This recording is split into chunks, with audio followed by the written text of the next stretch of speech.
Hi, Dr. Clark here again, and this demo I'm going to demo out, or this video I'm going to demo out how to set up a DNA extraction and how to run a gel electrophoresis, or run a gel through electrophoresis, and that's all part of DNA extraction and DNA fingerprinting, that lab. Okay, so what I have going here is I have some Algros and TBE, or tris borat EDTA, which is a chemical that kind of has a high salt content liquid that we mix Algros with to make a gel. Okay, so what we're going to do is I'm going to wait until this boils just a little bit more, and once it's boiling, then I'm going to take it off and I'm going to pour it in to this gel box. Okay, so this is a gel box. These are combs.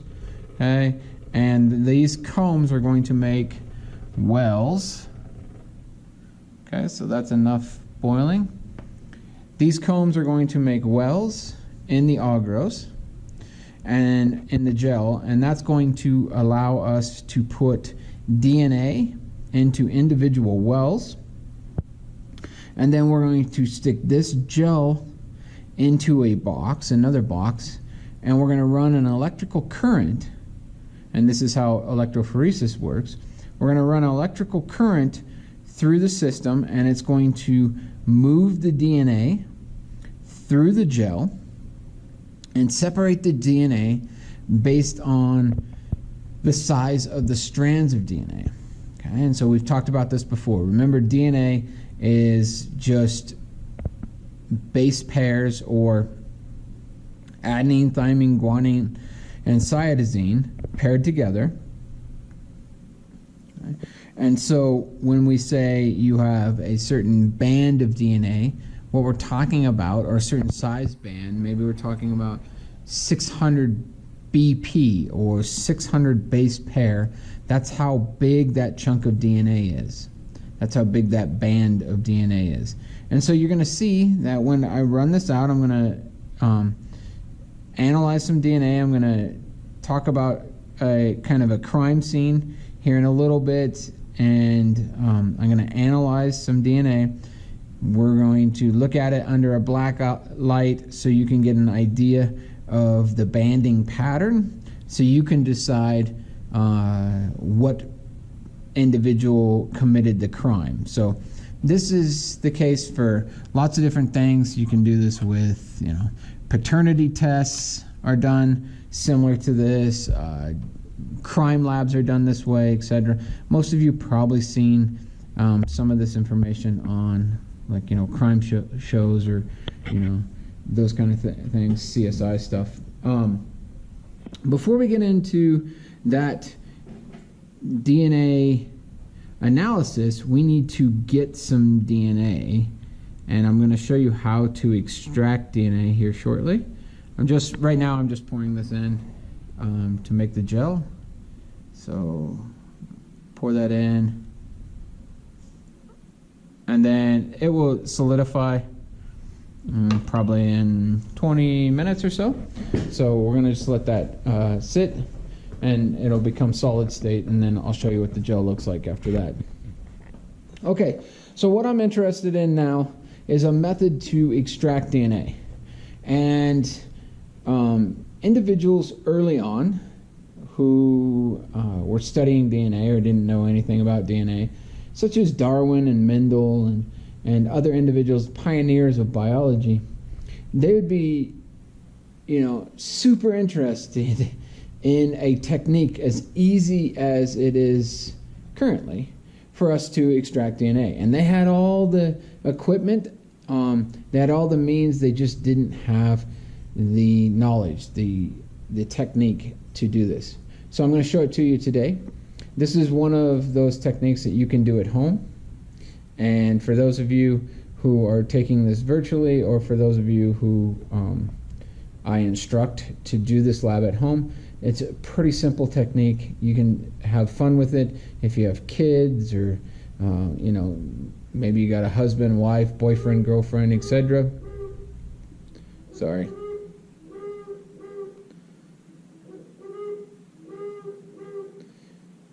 So maybe you have a, you know, husband, wife, boyfriend, girlfriend, whatever it might be, significant other. You can do this method with them. It's kind of fun to experiment what, you know, yields the most DNA.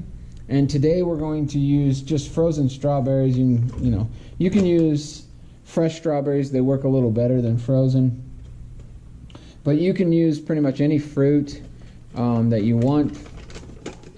Some are better. Some yield more DNA than others, and that's the great part of this experiment is that's what you're going, you know, that's what you're going to want to know in many cases, what fruit type is going to yield more DNA, etc. So you can have fun with this, or you can just pick a fruit, do it, and be done with it. So I'm just going to drop a couple little pieces of strawberry in there. You don't have to have too terrible much. I mean, one strawberry, even a half a strawberry, can yield enough DNA that you can visualize it. I suggest if you're going to compare fruits that you use the same amount of fruit, okay, for what you're comparing. Remember back to when we were talking about cells early on. All cells are pretty much the same size. So if I'm looking at strawberry plant cells versus kiwi plant cells versus a banana versus, you know, a cherry versus blackberries, raspberries, it doesn't matter. Those cells are all about the exact same size.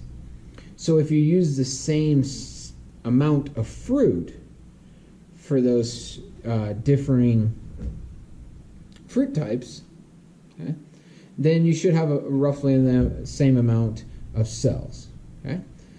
Now you're just testing whether or not those cells have more DNA, and that's what we're kind of interested in initially for you know, different purposes. So currently right now I have strawberry. I highly suggest if you're doing this at home, you pick something other than strawberry because you're going to see the results of strawberry. All right, to these strawberries, you want to add a few things, okay? First, you want to smash the strawberries. So in the case of frozen ones, it's really easy. You can just smash it up. Follow the instructions in the lab for the amount of time. You know, you might spend 2 minutes or so smashing these up. You just need to make sure that it's, you know, pretty much mush, and you're breaking up those cells. Okay, once you get those cells broken up, then you can start adding the other stuff. I'm not going to smash it for 2 minutes on camera. I'm just going to add some material to it and then smash it all together off camera and then come back and show you the rest of the process. Okay, so to this I'm going to add a single drop of soap. Okay. I'm going to add a little pinch of salt, and I'm going to add some water. I have distilled water here just because I do, and I'm just going to add water to that, maybe a little more.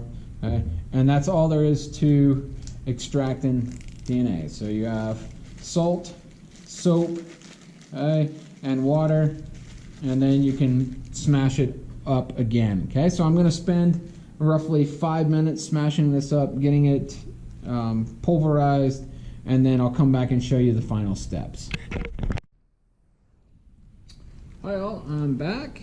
Okay, I've mushed and smashed this strawberry mixture with soap, salt, and water, and now I'm going to pour it through the filter system. The filter system, you know, if you're at home and you have a coffee filter, works great. You can just run a coffee filter. This is just cheesecloth. You can use gauze. You can use really whatever. You just want to separate the big chunks out and just have the liquid material come into a tube. Okay? So what I'm going to do is just go ahead and pour this through. And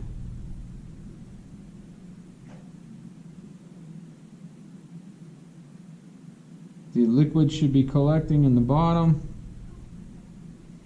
Okay, just so it's, just so you can kind of see that.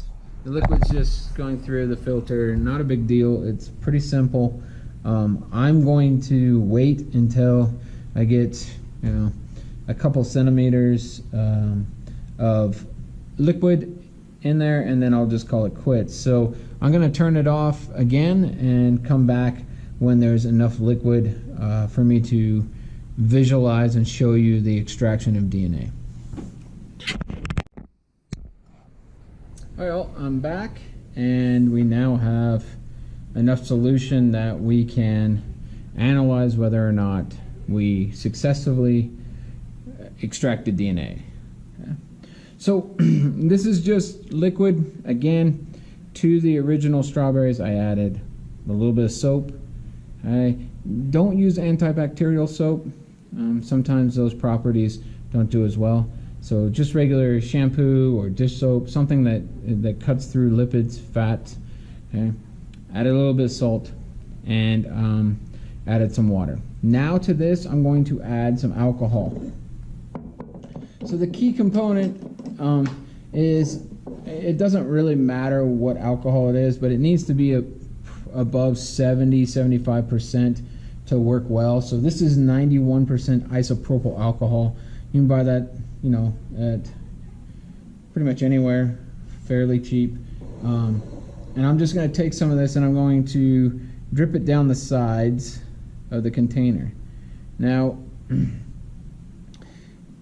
DNA dissolves in water because DNA forms hydrogen bonds. Okay? But when you add alcohol to a solution, DNA will not dissolve in alcohol, so it precipitates out of solution, at least in the layer between the water layer or the liquid layer and the new alcohol layer, because alcohol and water is not going to mix. So if you've extracted DNA correctly, what you should see is after you add isopropyl alcohol and wait a minute or so, what you should see is you should see something that looks like snot with little air bubbles all over it. Okay, and I'll show you it here. You can see right there at the top layer between that pink and the clear, you should be able to see that there is some snot looking bubbly stuff, and that you can stick a wooden spool in there, and that you can drag around. That is your DNA. Well, in this case, that's the strawberry's DNA. So yeah, you can pull that out. There, you can see that it's viscous. Okay, so there's definitely something there, and I'm going to add that to, or put that in an Eppendorf tube. Okay. So if you are doing this at home, then you most likely got an Eppendorf tube for me, or you can put it in some other container, and you want to store it in a container with a little bit of isopropyl alcohol. Okay? And then if you're going to come to campus to analyze this or use this in DNA fingerprinting, you can just bring that Eppendorf tube with you. This can go in the freezer. You can store the DNA in the freezer for, well, for sure your lifetime, and it's not going to do anything. But for a very long time, that DNA can sit in a freezer and be perfectly fine. Okay, so go ahead and extract DNA and put it in the Eppendorf tube, and have fun with it. Kids can do this. It's a great way, to do a scientific experiment. You can experiment with, well, does it matter how much soap you use, or how much salt you use, how much alcohol you use, how much water you use?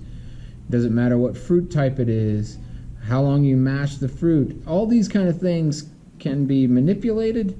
It's a really easy procedure to extract DNA, and and that's how it's done. Okay, so I'll come back and I'm going to show you how to load DNA on an electrophoresis gel and run it out and get some results on a makeshift crime scene. Okay, so I'll be back with that. Well, I'm back, and now we're going to do the DNA fingerprint portion of the lab. And so the gel is set up, so you can see here it's agarose gel, it's not liquid anymore. I have another gel box which we talked about. This has tris borat EDTA inside of it. I highly suggest, if you're in a lab, if you ever do DNA analysis, make sure you know the components that go into this material before you ever touch it with your bare hands, okay? Because if ethidium bromide is used to make the gel or make the tris borat EDTA, then you really don't want to touch that with your hands. It's a known carcinogen. All right, so what I'm going to do is I'm going to pull the tape off of this, pull the combs out, I'm going to stick it in this box, and then I'm going to show you how to load a gel. Okay, so put you right here, and hopefully you can see this. So I'm just going to pop the tape off.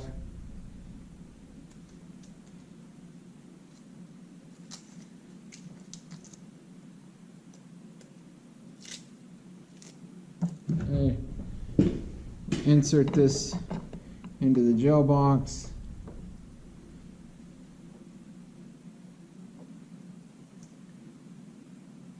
Pull the combs out. Okay.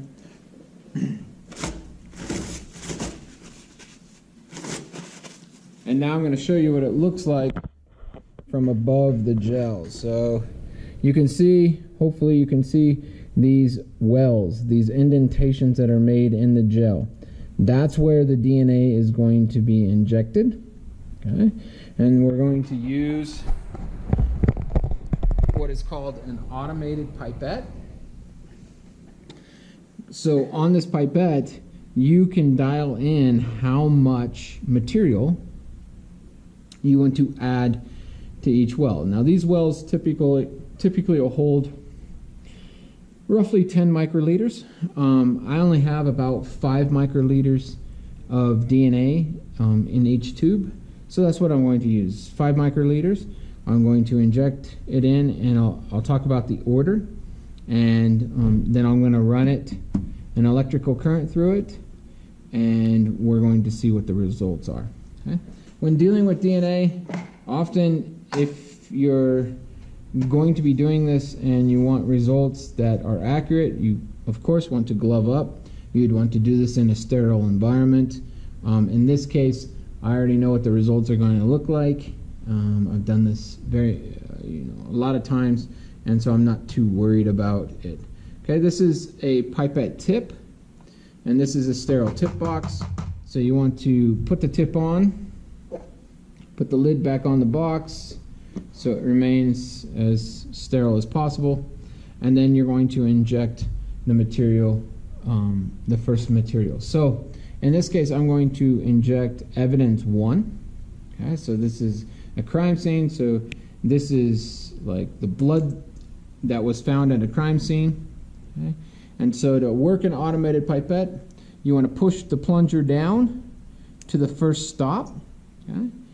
Insert it into the material that you're interested in. Release the plunger.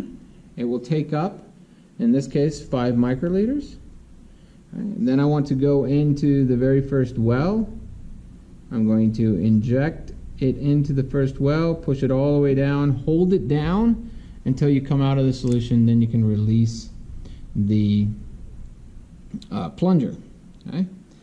I have a little bit left, so I'm just going to go back in and insert it in the well above it. So I will run 2 samples of this. Okay, and so we have a copy or a duplicate. Remember, with DNA, you want to limit as much contamination as possible, so I'm going to eject the tip, put a new tip on, and continue to load. So what you can see, maybe you can see it, is the very first well. Okay? You should see that it's a little bit purple. Okay? And that's because I injected DNA in that well. Okay? So I'm going to load the rest of the material, starting with evidence 1, which I just loaded. And then I have suspect number 1. This is a blood sample from suspect number 1. Suspect number 2, or Y1. So suspect X, suspect Y, and it's their blood samples. And then I have evidence 2, which is a hair that was found at the crime scene. And then a hair from suspect X and a hair from suspect Y. Okay? Now again, the DNA is extracted similar to the process that we just extracted or used to extract fruit DNA, except for with animal DNA, because of the amount of proteins, you have to use an enzyme to break down the proteins. Normally we use like protein kinase, which is an enzyme that will break down proteins. And that really just helps to release the DNA a little bit better so the DNA doesn't bind up to proteins, and it cleans the DNA and makes it a little bit easier to extract DNA. Okay, but other than that, the method's very similar. Now, if you're in a lab where you extract DNA, you're going to use kits that purify the DNA and make sure that it's excellent quality. In this case, our quality of DNA is probably not very good, okay? Because it's just soap, salt, and water. It would have worked great if we would have had this knowledge even in the 40s and the 50s, and now it's done in lots of different laboratories, etc., all over the world. Okay, so we're going to run that material. I'm going to load it all, and then I'll bring you back to show you how I set up the electrophoresis machine and the power source, and I'm going to start running the machine, and then that takes about 30 minutes to run it at 110 volts, and then we'll come back and look at the results after it's dyed, and you can be the judge of who committed the crime. Was it X or was it Y? Now again, one source is blood, one source is hair. That's not saying that the blood source has different DNA than the hair source. That's not true. But what we've done is we've cut the blood source with a restriction enzyme, okay, which cuts the DNA in fragments, and we've cut the hair with a different restriction enzyme, which cuts the DNA in fragments. So there are two different restriction enzymes that have cut the DNA, so the bands should be different sizes because they are cut at different points. Okay, and we'll talk about more about this in lecture, so it won't be as confusing or it won't be as new to you. Okay, so I'll come back after I've loaded it and get ready to run the gel. Okay, I'm back. DNA's been loaded. There are two rows, and evidence is loaded. Evidence 1, X, Y. Evidence 2, X, Y. So there's a space in between the two evidence types, and the same thing is repeated in the back row. Okay, so now what we're going to do is hook this up to a power box, this power box here, and we just do that by this simple kind of acronym that you can remember, and that is run to red. So it's just like hooking up a battery. Black is negative, red is positive.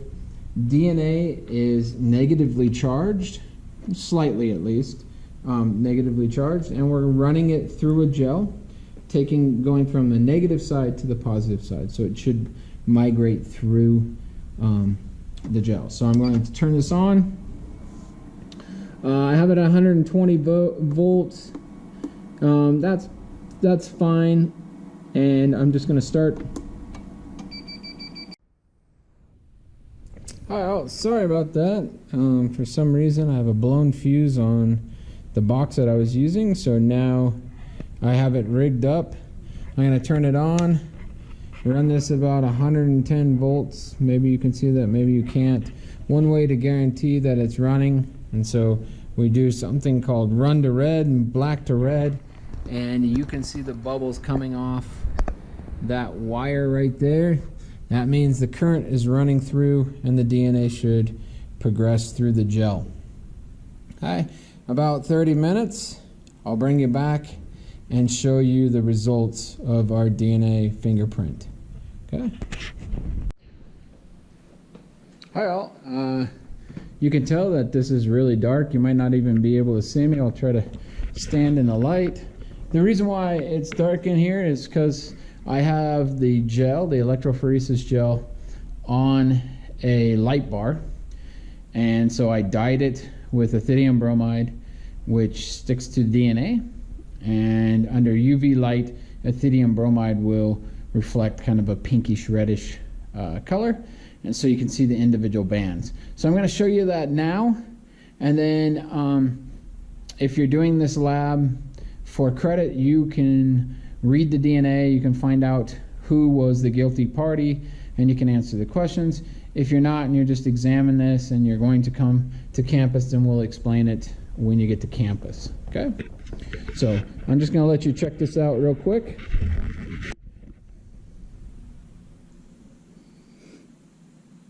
Okay, so remember that the top and the bottom is a mirror image of each other. I loaded the same amount of DNA in both the top and the bottom. And the first well on the left is evidence 1. The second well is suspect X. The third well is suspect Y, and those are blood samples. There's a space, there's a well that's empty, and then it goes evidence 2, which is a hair sample, X, suspect X's hair sample, and suspect Y's hair sample. Okay?